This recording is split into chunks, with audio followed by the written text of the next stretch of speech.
Olá, boa noite, boa noite.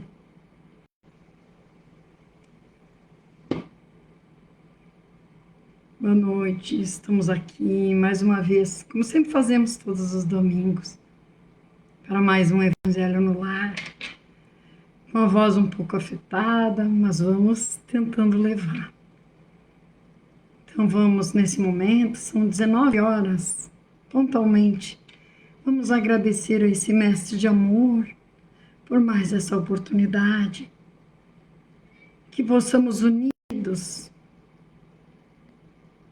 rogarmos as tuas amorosas bênçãos, pedindo que chegues a nós, Mestre, com teu amor, com a tua paz e a tua luz, iluminando-nos, abençoando-nos, fortalecendo-nos nas dificuldades, nas vicissitudes. Te convidamos, Mestre Jesus, bem como os benfeitores amigos, nossos anjos de guarda, a ficarem conosco em mais este Evangelho no Lar. Hoje nós vamos ler um pouquinho do capítulo 5, para quem gosta de nos acompanhar, né? Bem-aventurados os aflitos. E, como sempre, trazemos, para ilustrar um pouco mais, para nos auxiliar na compreensão, as palavras de André Luiz, que diz assim a respeito desse capítulo 5, Bem-aventurados os aflitos. André Luiz nos diz causa e efeito. O abuso adoece, o egoísmo intoxica, o orgulho abate, o ciúme desorganiza, a inveja destrói, o ódio desestrutura, a vingança fere, a irritação desordena, a cólera cega, a indiferença paralisa, o desprezo bate, a agressão desagrega, o descaso zomba, a intolerância golpeia, a violência lesa, a calúnia enxovalha, a intriga ofende, o desvario embrutece, a fraude ataca, a mentira desacredita, a avareza isola, o abandono prejudica, a injúria trama, a hipocrisia dissimula. O Espiritismo mostra que a lei de causa e efeito está presente no mundo moral e que toda ação, e que toda ação tem a reação correspondente, significando que, diante do código divino, cada desacerto, agora ou no passado, leva sempre ao reparo necessário e que a aflição, longe de ser injustiça, é, na verdade, o efeito doloroso de uma causa injusta. Eu gosto particularmente desse livro, já comentei com vocês que nos acompanham, porque André Luiz sempre nos trazendo, nos parece assim, um lado mais humano, mais aproximado de nós. E nos diz o Evangelho: bem-aventurados os aflitos, bem-aventurados os que choram, porque serão consolados, bem-aventurados os que são famintos e sedentos de justiça, porque serão saciados, bem-aventurados os que sofrem perseguição pela justiça, porque é deles o reino dos céus. Isso também está em Mateus, capítulo 5, versículos 5, 6 e 10.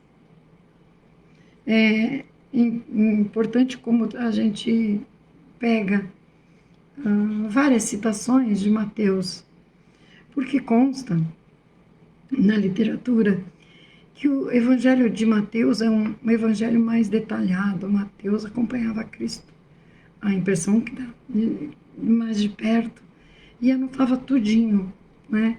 Então, a gente tem muitas citações. Temos dos outros também, que são 5 evangelhos, mas de Mateus temos bastante. E diz assim o item 2 do evangelho: Bem-aventurados vós que sois pobres, porque é vosso o reino dos céus.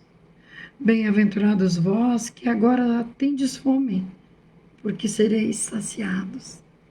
Felizes sois vós que agora chorais, porque ireis.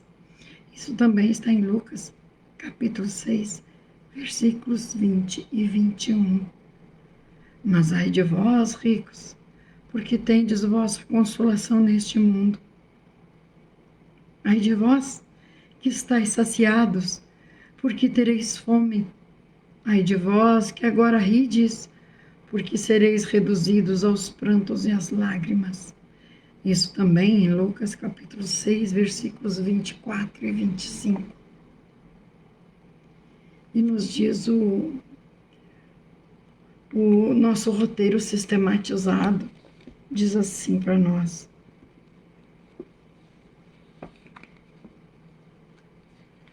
quem são os que choram e serão consolados?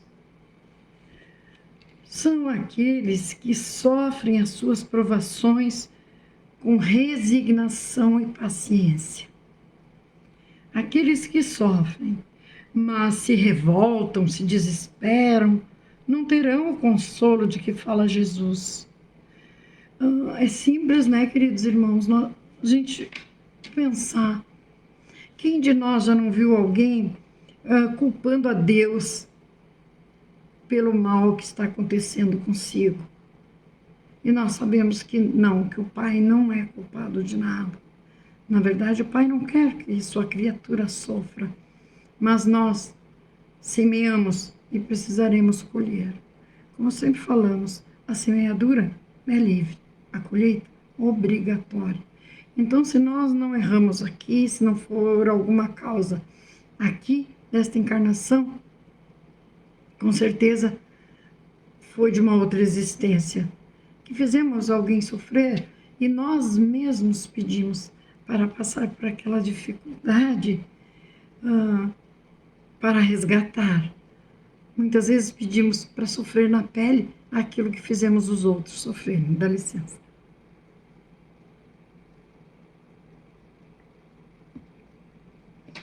E os que têm fome e sede de justiça, quem são estes?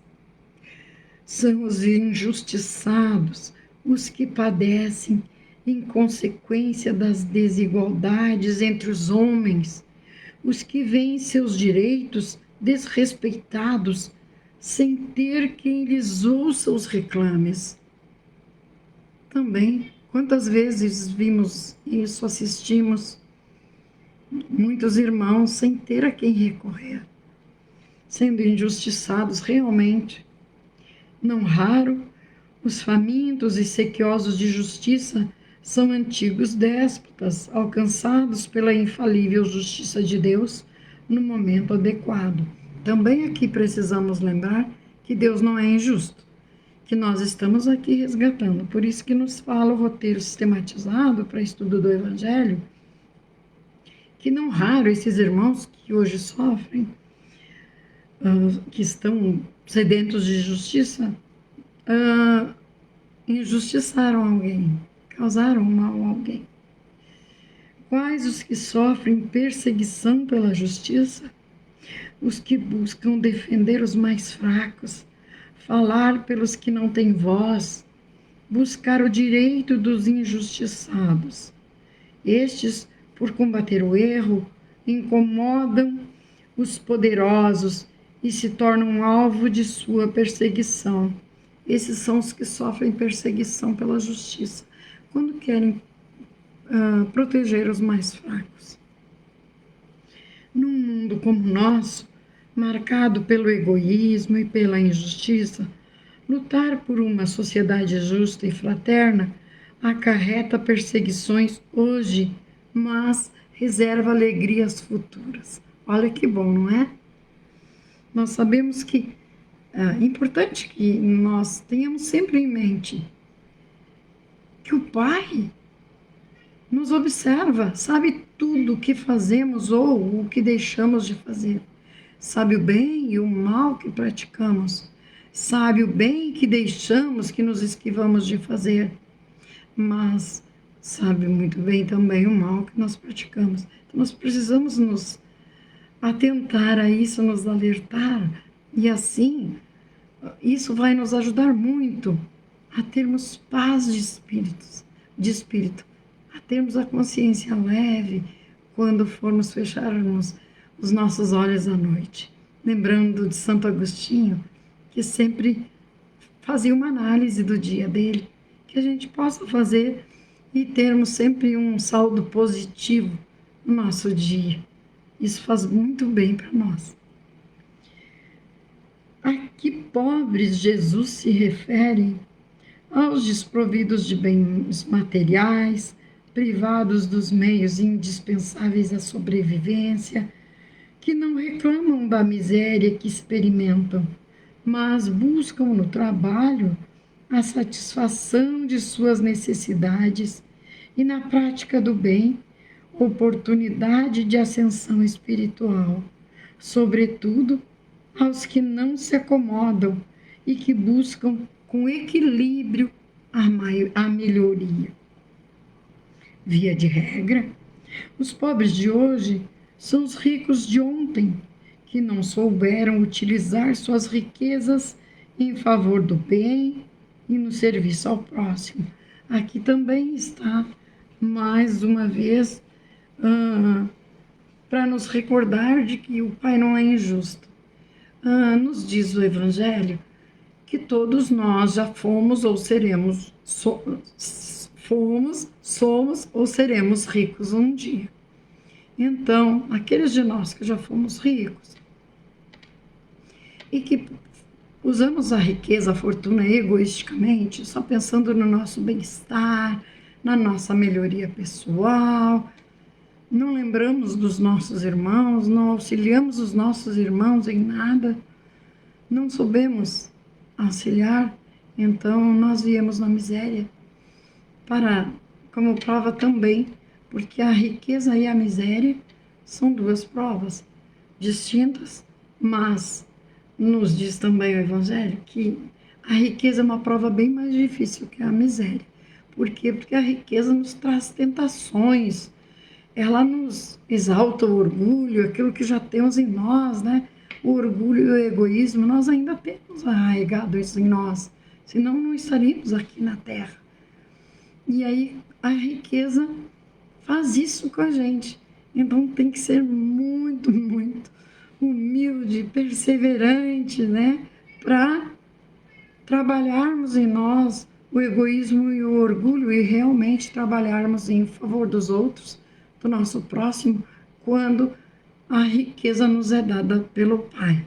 Porque nós sabemos que assim como Ele doou, Ele retira no momento que for oportuno.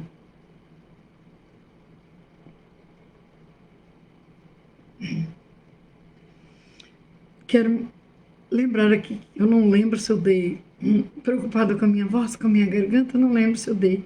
Boa noite, bom dia, boa tarde para aqueles que nos assistirão depois. Um beijo no coração de todos. Os que nos assistem agora e os que nos assistirão depois. E diz assim: ser pobre, então, é condição para se obter o reino dos céus e a graça divina? Não, em absoluto. Ricos e pobres são igualmente filhos de Deus, e Ele, que é todo justiça e amor, a ninguém despreza por causa da condição material. A condição para obtermos a graça divina é o nosso comportamento diante da vida, é o amor que dediquemos ao nosso semelhante, é a prática do bem e a vivência do Evangelho. nós gostamos de usar nas nossas doutrinárias justamente isso, né? Que existe o rico humilde e o pobre orgulhoso. Nós não podemos avaliar o livro pela capa. E muitas vezes nós somos juízes, já ficamos julgando, né, o irmão. Mas não, tem o pobre muito orgulhoso e tem o rico muito humilde. Tem os dois lados, né?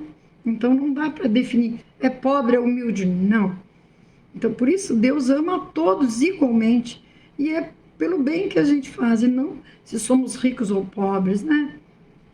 Não existe isso. Há muitos pobres que são maus, como há muitos ricos que são bons. Isso que eu coloquei do orgulho e da humildade. A todos os ricos estará reservado o sofrimento? Não, também não. Sofrerão aqueles que fazem mau uso de seus bens, utilizando-os exclusivamente em proveito próprio, os que se julgam proprietários e não depositários da fortuna que Deus lhes concede, os que não empregam a riqueza em benefício do próximo, aquilo que falávamos, né? Só empregam em meu favor, não estou fazendo bem para ninguém, não é isso que o Pai quer de nós, não. Ai de vós que agora rides, porque sereis constrangidos a gemer e a chorar. É por isso que nos fala o Evangelho dessa forma. Então, aquele que só emprega a seu favor, né? Usa e abusa. E quando desfrutaremos das compensações prometidas a Jesus, por Jesus nesta passagem, somente na vida futura poderemos desfrutá-las, pois aí, na condição de espíritos, sem as constrições do corpo físico e as limitações da vida material, experimentaremos satisfações que nem as maiores alegrias terrenas se lhes poderão assemelhar.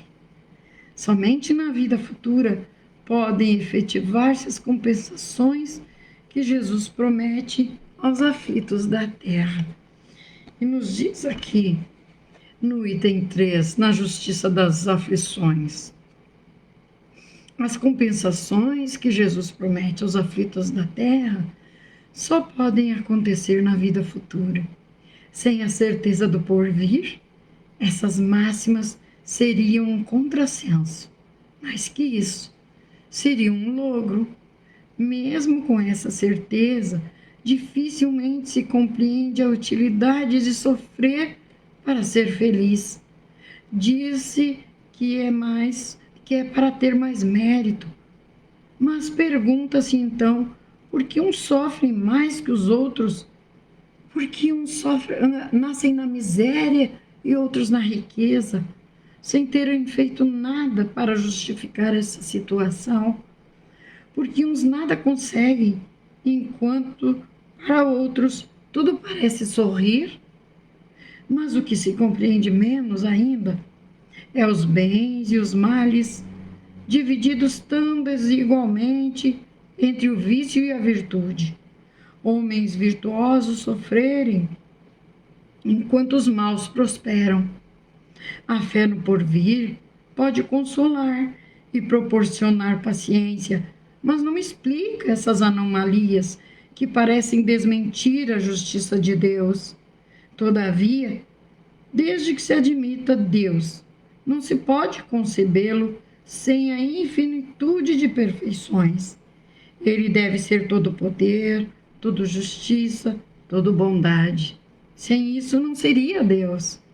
Se Deus é soberanamente bom e justo, não pode agir por capricho, nem com parcialidade.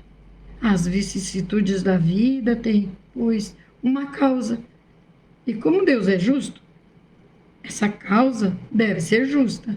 Eis do que cada um deve bem se compenetrar. Deus esclareceu os homens sobre essa causa pelos ensinamentos de Jesus e hoje, julgando-os bastante maduros para compreendê-la, revela-a inteiramente pelo Espiritismo, isto é, pela voz dos Espíritos, Então é isso que falávamos, né, meus irmãos? Deus é justo, então nós não estamos aqui de vítimas. Se nós não fizemos nenhuma maldade nesta encarnação, que eu acho muito raro, porque perfeição não existe aqui na Terra, nós fizemos numa existência anterior. Então, aquele que desconhece a doutrina espírita, que não tem esse esclarecimento, pode até culpar a Deus, culpar a Jesus, culpar o anjo de guarda, mas não, nós não podemos. Então, que a gente sofra com resignação, com paciência, lembrando das palavras da Mãe Santíssima, quando o Chico estava bem doentinho e pediu para Emmanuel falar com a Mãe Santíssima a respeito dele, que ela mandasse umas palavras para ele. E Emmanuel, depois de uns dias, voltou e falou para Chico: a Mãe Santíssima Maria de Nazaré mandou te dizer que tudo passa. E o Chico: espera, eu vou pegar uma caneta para anotar. E o Chico pegou uma caneta e perguntou. E o que a mãe disse? E Emmanuel, ela disse: tudo passa, isso também vai passar.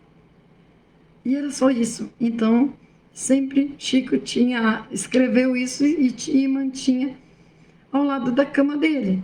Tudo passa, isso também vai passar. Então, que a gente possa lembrar disso. E que não somos vítimas. Se nós passamos por alguma dificuldade, por algum motivo que o nosso Pai é amoroso, é justo, é bom. Ele quer nos ver bem. Então, que a gente persevere no bem, que a gente lembre que isso vai sim passar, certo? Que possamos orar e confiar, porque a oração nos fortalece tanto. É muito bom a oração, né? Estamos aqui finalizando mais um Evangelho no Lar. Lembrando sempre que temos as irradiações diárias no YouTube, né? Às vezes aquele irmão está tão perturbado, está passando por tantas dificuldades, tanto sofrimento, que ele não consegue nem fazer uma oração. E aí a gente dá uma oração, ele vai acalmando e depois ele fará com suas próprias palavras. Mas a gente já deu um pouquinho, já ajudou um pouquinho, né? Da forma que a gente pode. Orações feitas com amor são as irradiações diárias. Tem desde o número 1 lá, já estamos em 600, quase 700 irradiações. Então, às vezes o ambiente está perturbado. Vamos botar baixinho, deixa lá, deixa um evangelho. E aqueles irmãos que às vezes estão perturbando aquele lar, estão perturbando aqueles irmãos naquele ambiente, até de trabalho, a gente consegue reverter uma situação, orando, confiando e esperando. Porque o amparo sempre vem. A gente precisa lembrar e ter certeza de que não é no nosso tempo, mas é no tempo do Mestre, é no tempo do Pai. E os nossos anjos de guarda, a providência divina, estão todos sempre trabalhando a nosso favor. Não nos esqueçamos disso. Obrigada pela companhia. Vamos mais uma vez, já com as nossas águas, e levar o nosso pensamento ao Mestre, aos benfeitores amigos que nos acompanham nesta tarefa, agradecendo especialmente por termos conseguido falar, porque estávamos com a voz muito pior, precária mesmo. Então, sabemos que eles estão aqui nos auxiliando, nos abençoando, nos fortalecendo e nos iluminando. Vamos então, com pensamento elevado, harmonizado, Mestre amado, agradecer por mais esse momento, com esses irmãos que nos acompanham. Abençoa também aqueles que nos acompanharão depois, nos assistirão, nos ouvirão, iluminando a todos, mente e coração. Mestre amado, que a esperança se faça em cada coração, em cada mente, que possamos todos, como seus irmãos menores, termos a certeza de que o amparo se fará, como falávamos há pouco, no teu tempo, no tempo que tu consideras o melhor, e que o melhor por nós e para nós será feito. Que não desanimemos, que possamos sim nos fortalecer na fé, e com essa certeza possamos perseverar, e que o sucesso, que a vitória virá em todos os segmentos do bem, seja na vida profissional, financeira, material, no setor espiritual, no nosso espírito, que precisa de paz e amor, de luz, para continuarmos a caminhada terrena. Abençoa-nos e guia-nos em mais uma semana que se inicia. Muito obrigada por estarem conosco neste Evangelho no Lar. Que assim seja. Um beijo no coração. Até o próximo domingo, se Jesus permitir.